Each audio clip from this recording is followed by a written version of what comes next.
conventional economist. I know many conventional economists believe that somehow the capitalist system is going to sort of sort itself out as long as we don't fiddle with it.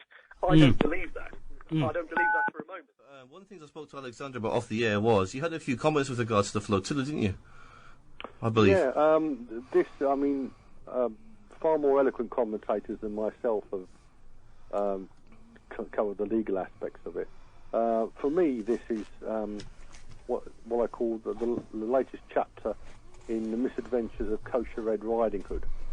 But what is missing from this is the big bad anti-Semitic wolf. You will have noticed, nobody seems to have commented on this, that usually when the Israelis are caught with their hand in the elbow up to the elbow in the Hampshire pickle jar, that they scream anti-Semitism or Holocaust. They haven't done that this time. I think what's happened here is that they realise the world has had enough of this, and instead they've just tried to justify it. Shortly after this atrocity, I saw Norman Finkelstein debating with a leading Zionist who actually referred to the people on this flotilla as terrorists and said it was an act of provocation.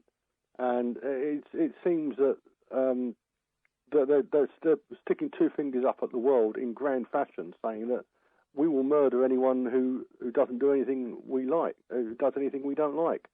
If you approach Israeli waters, we will murder you, and to hell with it. What is needed, I think, I don't think we'll get it, but what is needed is an international tribunal sitting in The Hague with 12 judges. I mean, they can have 2 judges from Israel. The idea that Israel should judge the whole thing is ludicrous. 2 judges from Israel, 2 from Turkey, 2 from maybe Ireland, and half a dozen from countries which have got no interest in this, like Japan, Bolivia, Burkina Faso. A proper international tribunal to try these murderers, and the people who fired the shots, and if there's evidence that it went further up the command, to try the people who gave the order for that. That's what we really need. Whether or not we get it, I mean, I wouldn't hold your breath.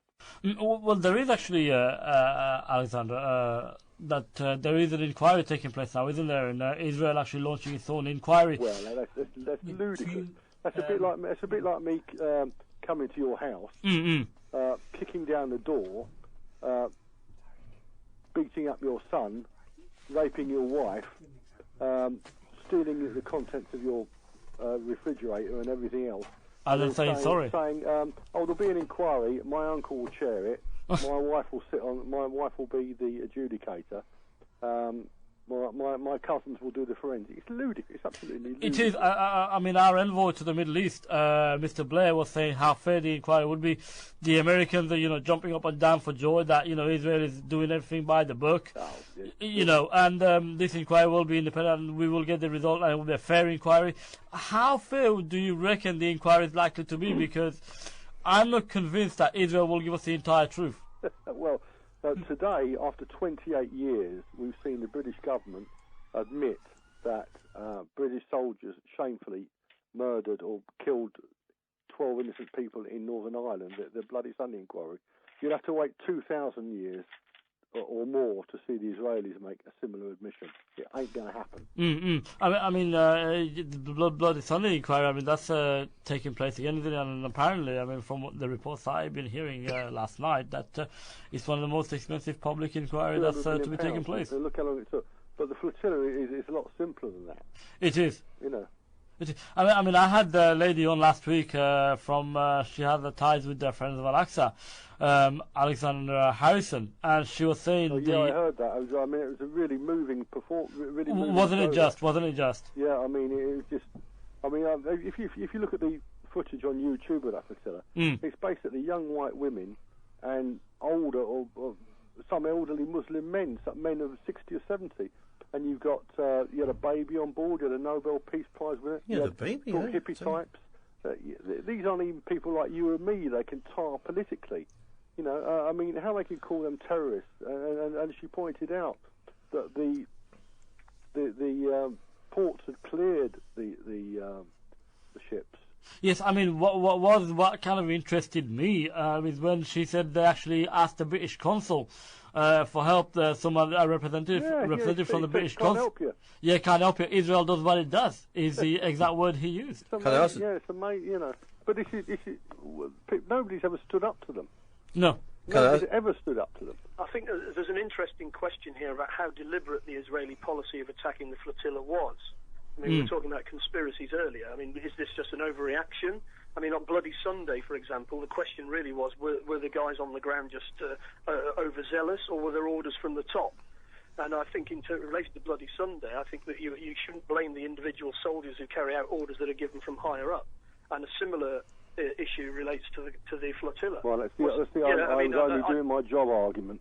Yes, it seems to me, if you think back to the assassination of the Hamas leader in Dubai, that the Israelis seem to be actually making a kind of almost a gangsterish point that we can do what we like and you can't do anything about it. Well, a lot of people have been quoting. Therefore, anybody else who comes into our territorial waters can expect the same.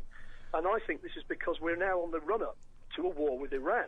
This is what these sanctions have just been pushed through the Security Council last week. I think the Israelis have an agenda using the Americans for world domination, and these incidents are not to be seen in isolation. But again, as I come back to what I said earlier, we shouldn't jump to such a conclusion without evidence.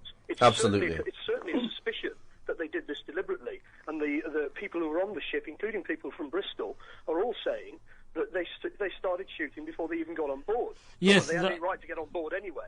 But that suggests they went in there with a deliberate intent to kill. As is also suggested happened on Bloody Sunday, they were looking for taking out what they call the Derry Young hooligans. So, I mean, we need to, that's why you have to have independent inquiries, isn't it, to get to the bottom of these things. You can't presume one or the other, but if there's no independent inquiry, then everybody's entitled to presume the worst. You can't have an independent inquiry mounted by Israel. It's ludicrous. Well, of course. I mean, and that's what the Republican movement in Ireland have been saying about British inquiries in relation to not just Bloody Sunday, but other incidents that took place. For example, the bombings of Monaghan and Dublin in 1972, which the Irish police pointed the finger at the British intelligence services for, killed nearly 30 people. The bloodiest single day of the Troubles, possibly carried out by the British intelligence. Were really up in arms about the infiltration, as they saw it anyway, of their fraternal organisation. Because I think it's probably fair to say that up until that time, the Freemasonic organisations were pretty benign. In fact, in some ways positive, because they were kind of provided a speakeasy situation where people could talk very freely. Much of society those days was very strictly religious. And it wasn't easy to talk about subjects. Certain subjects were just out of bounds in polite society. And so for, middle-class intellectuals to actually have conversations about subjects, often they had to go into this kind of Masonic groups where they knew that no one would be ratting on them and get them arrested for saying something they shouldn't have said. So it was a big turnaround in Freemasonry around 1776 when this Illuminati order was founded. And I think it's probably fair to say today that the battle is still going on within Freemasonry, with certain so-called illuminated Freemasons actually taking over lodges. So, the lodges may be nice and friendly and benign, or also potentially being used for dark purposes too, with ones that have been infiltrated by this Illuminati. The best way to describe it, really, is a secret society within a secret society. So do you believe in the concept of 33rd degree Freemasonry then? Well, I'm not really sure about that. All I can say is that the historical record is there. If you go and have a look, in fact, the book itself is on the internet. Back in the late 1700s and 1790s, a guy called John Robison, who was actually a very well-respected professor up in Edinburgh, he was the secretary of the Royal Society in Edinburgh as well. And he wrote a book called Proofs of a Conspiracy, as he saw it. And this really was a series of leaks from the Illuminati's secret papers in France and Germany, because it was basically a German organization. And there were various leaks taking place around the late 1700s with documents written by Adam Weishaupt and the people that started this Masonic sect across Europe. And what the great thing about John Robison, he was a very well-respected guy. He was actually a close friend of James Watt, who was the inventor of the steam engine, and actually really incredible character, very well-respected and very well-known. So he also spoke many of the European languages, and he translated a lot of this material into English for the first time and compiled it all in this book called Proofs of a Conspiracy Against All the Religions and Governments in Europe. And in fact, there was also an equivalent kind of furore at the time. If you imagine what it was like, say, with the expenses crisis last year, that was what it was like in the late 1700s with this whole thing to do with the Illuminati. And whether or not they are still an organisation today is another question, but certainly there is absolute solid cast iron proof that this was an organisation that was designed to infiltrate religions and governments back in the late 1700s. And the eye in the pyramid, the thing we see on the dollar, was their own personal symbol. Just before you go on, Tony, we have a caller for Brother Dawood. Assalamu alaikum, Gaji. Wa alaikum salam. I believe you want to talk to Brother Dawood about the Star of David. Yeah, Brother Dawood, I think, was saying that the Star of David isn't a Jewish symbol. Am I correct? Correct. As far as I know, it is a Jewish symbol. The Jews call it Magen David. Yes, the Star of which David? Symbol. The point is, it's not David the prophet, it's David Alroy the magician. Find that hard to... Who's David Alroy? Alroy. Well, if you don't know who David Alroy is, why are you challenging the point? The Star of David is alien to Judaism. Who is this magician? David Alroy was in the 1600s. If you want to, just Google in David Alroy. This is the magician's star of David Alroy, not David the prophet.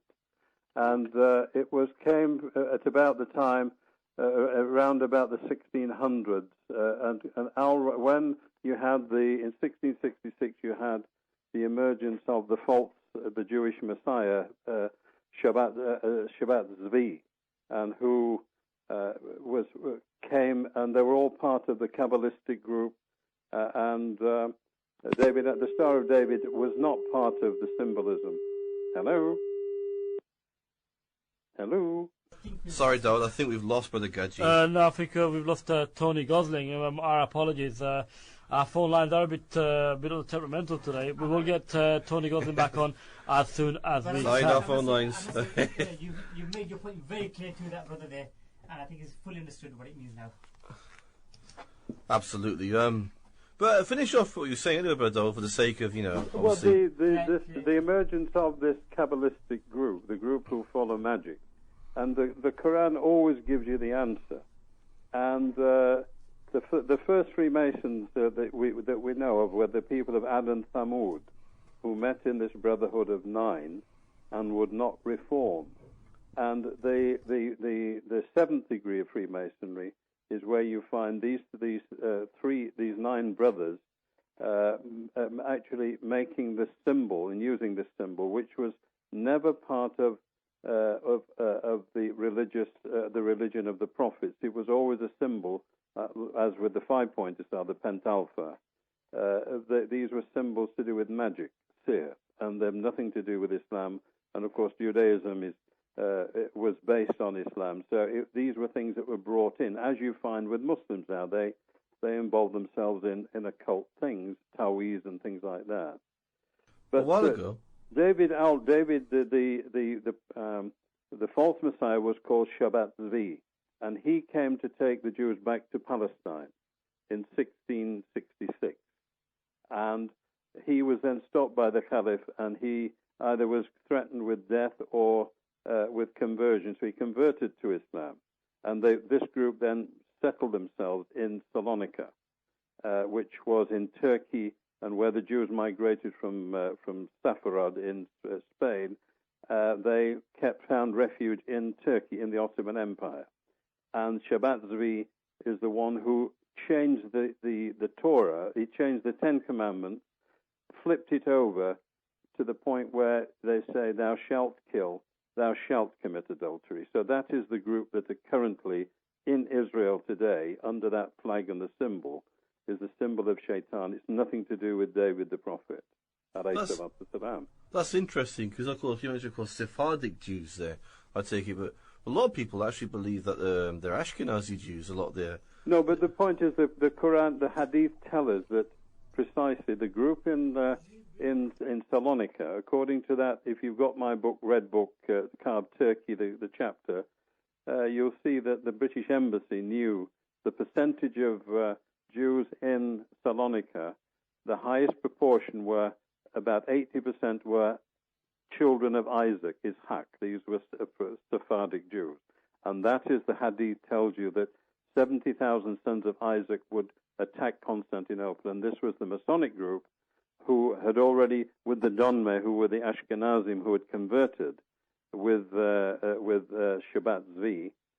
This was then the group that was Masonic and occult and very, very black magic. They're still involved with now. They have every year they have a day of the sheep, and where all the adults swap wives and husbands, and so nobody knows who their parents are in that city. And Ataturk's mother and father, Ataturk was from that group, a mixture of Ashkenazim and Sephardic.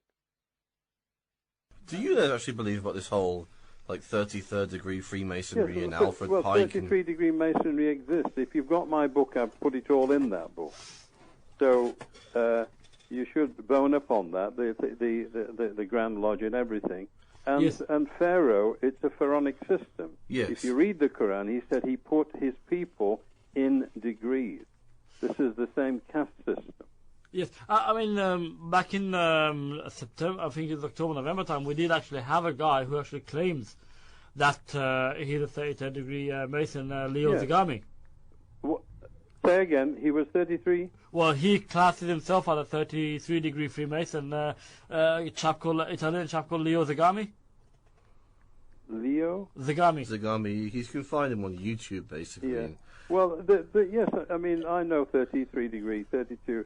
After you get above the 30 degree, that's when they understand that what they are. If Morals and Dogma by Albert Pike is important to read. It's in my book, the red one, that I did 20 odd years ago, and it gives you all this information about the symbolism, what it is. The pictures are in there. It's all in there. So it might be a good idea that you have a look at it. Well, no, I mean, I have read it. I have read Carved Turkey, and I've also read the part where you actually talk about certain chapters of the Bible, certain verses of the Bible, Yeah, and how but they're go totally... further on and you see there's a picture of the 3 times 3, the brothers meeting and using the symbol of copulation and the actual movement of hands and feet.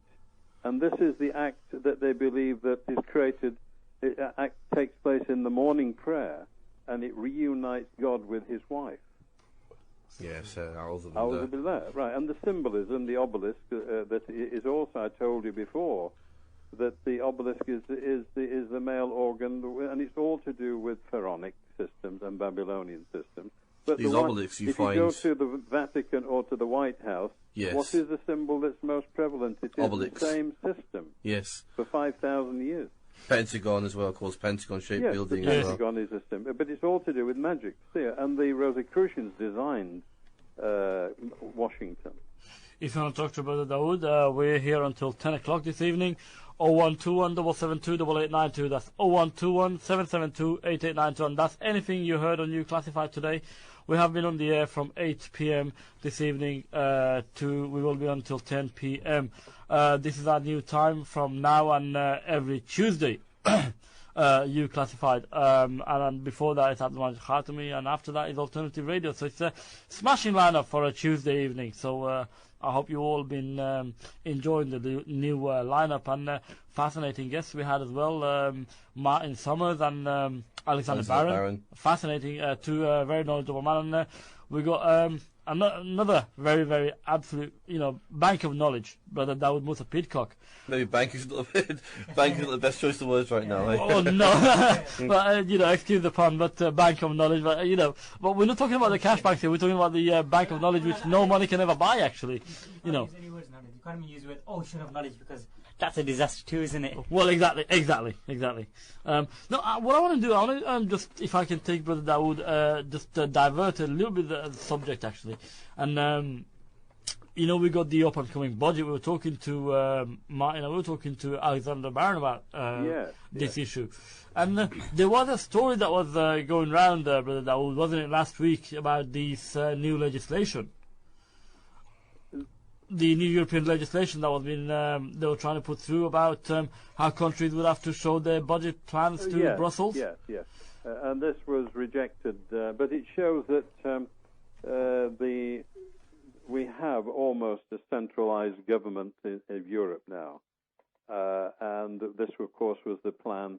But the problem is, unless you have unified taxation structures, then it's very difficult to use a single currency, and so the problem is there's one that is now emerging, that the policies clearly are unraveling, and the insanity, of course, is. But Bernard Lietaer, to go to the man who designed the European system, the currency, he is against a single currency and predicted exactly what would happen if you prevented countries also issuing their own money. Retaining the Greeks should retain the drachma, and every country should basically retain its existing currency. But the fallout, it's quite serious in one respect, but it shows that there is a move towards a centralized government. And once you've got a centralized bank, it dictates all policies. You can't do anything. So, but the move is the austerity thing. Of course, is criminal, and there is no necessity. But all that's happening is that the banks. I don't know if anybody saw Dispatches on Sunday. Yes, Will I did. Hutton. It was the most important program to watch because it shows the power of the bank. And the central bank in Europe and all the banks, they are the government, and everybody's forced to dance to their tune and basically be punished mercilessly by a group that are really lunatics and should be basically put in prison. So the move is one that to try and regulate people. They much prefer to. And all that's happening is just for the rating agencies to be able to say, this country, why are we cutting the deficit? All that the banks are worried about, and the rating agencies and the market, is being able to make sure that they will be paid, that a country won't renege on its debt. Well, let's return to our conversation with Brother Dawood. And just before we go, actually, I got this book actually I want to mention. It's the, what's the book called again? It's by, the book's, I tell you what, this is the real... What's the book about? It's proof of all conspiracy theories. Ah, yes, that's John Robinson. Ron Robertson. Yeah, John Robinson, basically. And I have a copy here. It's Proofs of a Conspiracy, isn't it? Yep. Proofs of a Conspiracy. It's something he wrote a long time ago. And it's online. It's available through the internet. You can find it through torrents. And you can probably find it on Scribs.com as well. Yeah. It's readily available as a PDF. It's a very well structured, and he was head of the science, the Royal Society. He was an eminent, but of course the damage is that how do you destroy people's credibility, and that's that you use the media. But the gentleman who was on earlier, talking about the conspiracy. Now Thomas Jefferson, between 1799 and 1802. Was speaking about the conspiracies. He said basically that the banks are more dangerous to us than standing armies, more dangerous to our liberties. And he says those, and I'm saying now, those today who are accused of being conspiracy theorists will take comfort from his other observation, in which he says single acts of tyranny may be ascribed to the accidental opinion of a day. But a series of oppressions begun at a distinguished period, unalterable through every change of ministers, too plainly prove a deliberate, systematic plan of reducing us to slavery. Mm-hmm. Now, Jefferson is one of the greatest. I mean, then we come a little later, that we come to the 1930s, and we're talking about Europe, because Europe will be, as the Ben-Gurion's prophecies state, has become a socialist democratic state. Russia has remained a Eurasian state. America has been made into a welfare state with a planned economy. and Israel is to emerge, or Jerusalem as world capital. But Louis McFadden, he was the House chairman of the House Banking and Currency Committee in the 1930s, talked about this reducing us to slavery, which is what's happening in Europe. And he said the Great Depression was not accidental. It was a carefully contrived occurrence. The international bankers sought to bring about conditions of despair here, that they might emerge as rulers of us all. We have in this country one of the most corrupt institutions the world has ever known. I refer to the Federal Reserve Board. This institution has impoverished the people of the United States and has practically bankrupted our government. It has done this through corrupt practices of the money vultures who control it, leading ultimately to a super state controlled by international bankers and international industrialists acting together to enslave the world for its own pleasure.